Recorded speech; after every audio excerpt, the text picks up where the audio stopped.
بسم اللہ الرحمن الرحیم۔ ہر بیماری جسم سے نکل جاتی ہے۔ کسی بھی مریض کو قرآن کا یہ ایک لفظ سنا دیں، ہر انسان ایک بار ضرور سنے، خطرناک بیماریوں سے بچ جائے گا۔ محترم ناظرین، یہ وظیفہ کر لینے سے، یہ عمل کر لینے سے آپ کے جسم سے ہر بیماری نکل جائے گی۔ آپ کو خود یقین نہیں آئے گا کہ بیماری کہاں گئی۔ ہر بیماری کا علاج قرآن پاک کے اس ایک لفظ میں موجود ہے۔ ہمارا آج کا وظیفہ قرآن پاک کے ایک ایسے لفظ کا وظیفہ ہے جسے پڑھنے سے انسان خطرناک بیماریوں سے بچ جائے گا۔ محترم ناظرین، اکثر لوگ ایسے ہوتے ہیں کہ جن کو کوئی بیماری نہیں ہوتی لیکن وہ اچانک سے مر جاتے ہیں، اور کچھ لوگ سالوں تک بیمار رہتے ہیں اور ان کو موت نہیں آتی۔ اور یاد رہے کہ جب بیماری لمبی ہو جاتی ہے تو اس بیماری سے نہ صرف مریض تنگ ہو جاتا ہے بلکہ اس کا خیال رکھنے والے بھی اس کی بیماری سے تنگ آ جاتے ہیں۔ یاد رہے کہ انسان پر جب بھی کوئی بیماری آتی ہے تو اللہ تعالیٰ ہی انسان کو اس بیماری سے شفا عطا فرماتا ہے۔ بعض اوقات شفا کسی ظاہری سبب سے حاصل ہوتی ہے اور بعض اوقات بغیر سبب ہی بیمار شفا یاب ہو جاتا ہے، لیکن یہ بات یاد رکھنے کی ہے کہ شفا تو اللہ دیتا ہے۔ اللہ کے علاوہ کون ہے جو شفا دے سکے؟ اور اس چیز کو اللہ تعالیٰ نے قرآن پاک میں اس طرح بیان فرمایا ہے۔ ترجمہ: اور جب میں بیمار پڑتا ہوں تو اللہ مجھے شفا بخشتا ہے۔ یعنی دنیا کے تمام لوگوں میں سے جو بھی اس قرآن سے انکار کرے، اس کا ٹھکانہ جہنم ہی ہے۔ قتادہ رحمت اللہ علیہ کا قول ہے، اللہ کا پیغام اس کے بندوں کو پہنچاؤ، جسے ایک آیت قرآنی پہنچ گئی اسے اللہ کا امر پہنچ گیا۔ اسی لیے ہر مسلمان کے لیے ضروری ہے کہ وہ اپنی بیماری کے لیے شفا صرف اللہ تعالیٰ سے طلب کرے۔ یاد رہے کہ علاج کرانا منع نہیں ہے، لیکن علاج سے پہلے یہ ضروری ہے کہ نبی کریم صلی اللہ علیہ وآلہ وسلم کی تعلیمات کے مطابق اپنا علاج ان چیزوں سے کرنے کی کوشش کی جائے جن میں اللہ کے پیارے نبی حضرت محمد صلی اللہ علیہ وآلہ وسلم نے شفا بتلائی۔ یاد رہے کہ قرآن پاک کو خود اللہ تعالیٰ نے مومنوں کے لیے شفا بتلایا ہے۔ یوں فرمایا کہ ہم نے اس قرآن کو مومنوں کے لیے شفا اور رحمت بنا کر اتارا ہے، لیکن افسوس کہ ہم لوگ قرآن پاک سے دور ہو چکے ہیں۔ آج کی ویڈیو میں آپ کو قرآن پاک ہی سے ایسا وظیفہ بتانے جا رہا ہوں کہ جس وظیفے کی بدولت آپ کے جسم کے اندر کوئی بیماری نہیں رہے گی، ہر طرح کی بیماری سے آپ کو نجات ملے گی۔ یہ عمل بہت ہی پیارا عمل ہے جو کہ قرآنی عمل ہے۔ اس عمل سے اپنی بیماریوں کا علاج بھی کریں اور اپنے مریضوں کا علاج بھی اس عمل سے کریں۔ یہ عمل قرآن پاک کے کس لفظ کا ہے، اس کو آپ نے کیسے کرنا ہے، ہم آپ کو بتائیں گے۔ بیماری کی صورت میں سب سے پہلا جو کام مسلمان کو کرنا چاہیے ہے وہ ہے رجوع الہی، یعنی جیسے ہی بیماری کا سامنا ہو تو 2 رکعت نماز صلاۃ الحاجات پڑھ کر اللہ تعالیٰ سے دعا مانگیں اور اپنے لیے شفا طلب کریں۔ انشاءاللہ اس عمل سے اللہ اپنے بندے کو شفا دے گا۔ اگر شفا نہیں ہوتی تو پھر صدقہ کریں، کیونکہ روایات سے یہ بات ثابت ہے کہ اللہ تعالیٰ صدقے سے پریشانیوں اور مصیبتوں کو دور فرماتا ہے، اور اس کے علاوہ احادیث میں اور بھی تعلیمات ملتی ہیں جو کہ بیماری کی شفا کے لیے بتلائے گئے ہیں۔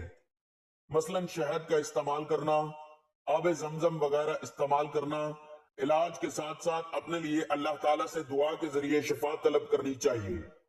یاد رہے کہ وہ طاقت جو اللہ تعالیٰ نے قرآن پاک میں رکھی ہے اور آپ صلی اللہ علیہ وآلہ وسلم کی زبان مبارک سے نکلے ہوئے الفاظ میں رکھی ہے، وہ طاقت دنیا کی کسی چیز میں بھی نہیں ہو سکتی۔ محمد بن کعب رحمت اللہ علیہ فرماتے ہیں، جسے قرآن پہنچ گیا اس نے گویا خود رسول اللہ صلی اللہ علیہ وآلہ وسلم کو دیکھ لیا، بلکہ گویا آپ صلی اللہ علیہ وآلہ وسلم سے باتیں کر لی، اور اس پر اللہ تعالیٰ کے رسول صلی اللہ علیہ وآلہ وسلم نے اللہ کا دین پیش کر دیا۔ حضرت خالد بن ولید رضی اللہ تعالیٰ عنہ کا قصہ مشہور ہے کہ کفار نے ایسی زہر تیار کی کہ اگر زمین پر گرتی تو اسے بھی جلا دیتی تھی، اور کفار نے اس بات کا اعلان کیا کہ ہم نے اپنی تلوار پر یہ زہر لگایا ہوا ہے، جس کے بدن کے ساتھ یہ زہر لگے گا وہ زندہ نہیں بچ سکے گا۔ جب حضرت خالد بن ولید رضی اللہ تعالیٰ عنہ نے یہ بات سنی تو ان سے کہا، لاؤ وہ زہر کیسا ہے؟ کافروں نے جب آپ کو وہ شیشی دی تو آپ رضی اللہ تعالیٰ عنہ نے حضور اقدس صلی اللہ علیہ وآلہ وسلم کی بتلائی ہوئی دعا پڑھی اور وہ زہر کی شیشی منہ کے ساتھ لگا دی۔